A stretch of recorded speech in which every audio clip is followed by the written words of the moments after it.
Мен Махамбет атындағы орта мектептің 5-сынып оқушысы Жанғали Мұрсалин. Мен жасайтын туындым күзгі бақ. Керек заттар: ыстық жерім, губка және жасанды гүл сабағы, қиыршық тастар және ағаш. Қолымда губкадан жапырақтарды қиып аламын. Көптеген жапырақтарды қиып жатырмын. Ыстық жерім жағамыз, гүл сабағына бекітеміз. Мен мына құралдың көмегімен ағашты ойып, сосын мына теректі бекіттім. Мен оны ыстық жерім арқылы бекіттім. Жапырақты желімдеп, сосын жерге жабыстырдым.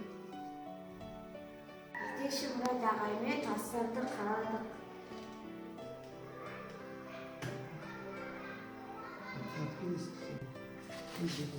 Жасанды гүл сабағын ыстық желім арқылы бекіттім. Шыран ішетін түтікшеден орындық жасадым. Бұның барлығы қалдықтан жасалған. Бұл қалдықты лақтырмай, пайдаға асыруға болатынына көз жеткіздік.